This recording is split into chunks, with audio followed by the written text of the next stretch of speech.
አንድ ወንድ እስከ አጥንቱ ድረስ ወዶሽ ነገር ግን ፍቅሩን በቃላቶቹ ሊነግርሽ ያልቻለው ለምን ይመስልሻል?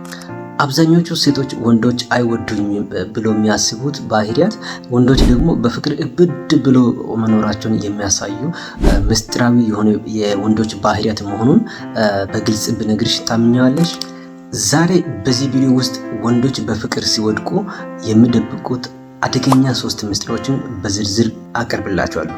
በዚህ ቪዲዮ እንግዲህ ስለሚያሳዩት ምስጢራዊ የሰውነት ቋንቋ እና የሴቶችን አይምሮ ስለሚፈታተነው ስለ ልቦና ቋንቋ በደንብ ግልጥ አድርገን እናወራለን። ይህ ብቻ አይደለም። ዛሬ በዚህ ቪዲዮ እስከ መጨረሻው የሚከታተል አንድም ሰው በቪዲዮ መጨረሻ ላይ በማቀርበው ጥያቄ መሰረት 2000 ብር ይሸልማሉ።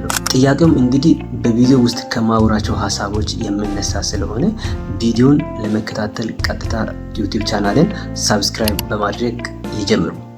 አሁን ደግሞ ቀጥታ ወደ ምስጢሮቹ እንግባ። አንደኛ፣ ከባድ ጭንቀትና መጎበጥ vulnerability ፊል ይባላል።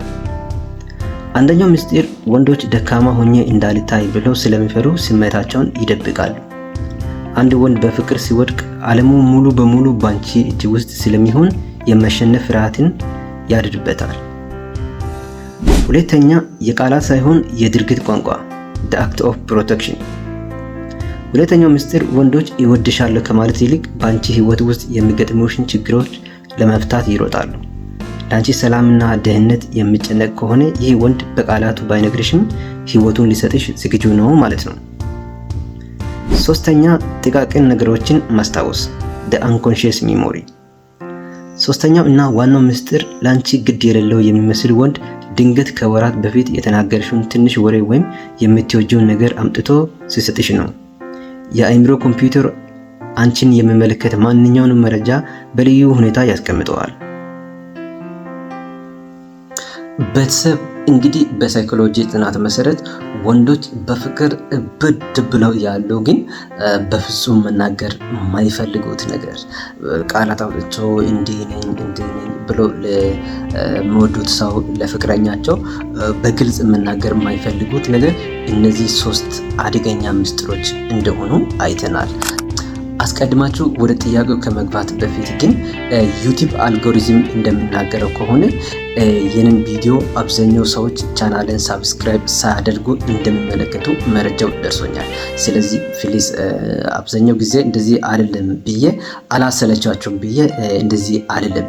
ስለዚህ ዩቲዩብ ቻናልን እስካሁን ሰብስክራይብ ያላደረጋችሁ ፕሊዝ ሰብስክራይብ አድርጉልኝ። እናንተም በምንም አይጎዳም፣ እኔን ግን ይጠቅማል። ስለዚህ እንደዚህ አይነት በጣም ጠቃሚ መረጃዎች፣ የሳይኮሎጂ ጥናቶች ፕላስ ደግሞ የተለያዩ የጤና መረጃዎችን ሁል ጊዜ ለእናንተ ለማቅረብ ደፋ ቀና እያልኩ ነው። ደግሞ በቅርቡ 1000 ሰብስክራይበር ደርሻለሁ።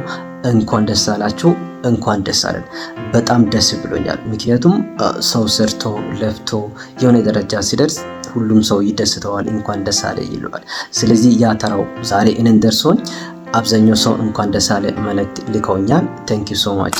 እና ደግሞ ከዚህ የተሻለ እንድሰራ ብዙ ሺዎችን የሚሰራቸው ስራዎች እንድደርስ ቪዲዮን ላይክ በማድረግ እንዲሁም ይህ ጉዳይ የሚመለከታቸው ሰዎች ካሉ ለነሱ ሼር በማድረግ እኔ ማቀርብላቸውን የሳይኮሎጂ ጥናቶች እና የተለያዩ የጤና መረጃዎች እንድደርስ አድርጉ።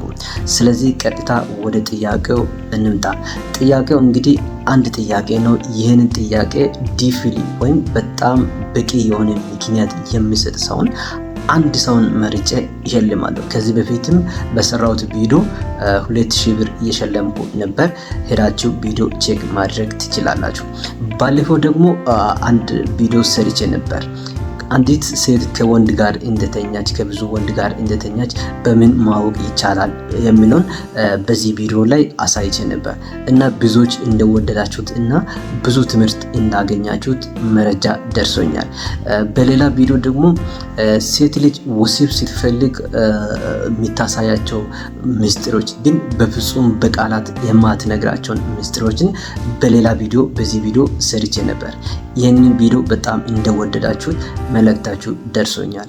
ስለዚህ አሁንም እነዚህን መረጃዎችን የምትፈልጉ ሄዳችሁ ቼክ ማድረግ ትችላላችሁ። በጣም በድብቅ ሰዎች የሚያሳዩት የሳይኮሎጂ ጥናቶች ናቸው። ቀጥታ ወደ ዛሬው ጥያቄ እንግባ። ጥያቄው በዛሬ ቪዲዮችን ላይ አንድ ወንድ በፍቅር ሲወድቅ ደካማ ሆኖ እንዳይታይ የሚፈራበት አንደኛ ምስጢር ነው ተባለ። በባህላችንም ይሁን ከዚህ በፊት በምናውቀው ሐሳብ ወንዶች ከወደዱ ወድጄሻለሁ፣ ካፈቀሩ አፍቅረሻለሁ ብሎ የመናገር ባህል እንዳለ ከወንዶች ይጠበቃል። እዚህ ጋር ለምን ግን አንድ ወንድ በፍቅር ሲወድቅ ደካማ ሆኖ ላለመታየት ይፈራል? መልሳችሁን ኮሜንት ላይ ጻፉልኝ። ስለተከታተላችሁ አመሰግናለሁ። ጂቲዩብ ነን። ሚስተር ሙሉቀን ይባላለሁ። አመሰግናለሁ።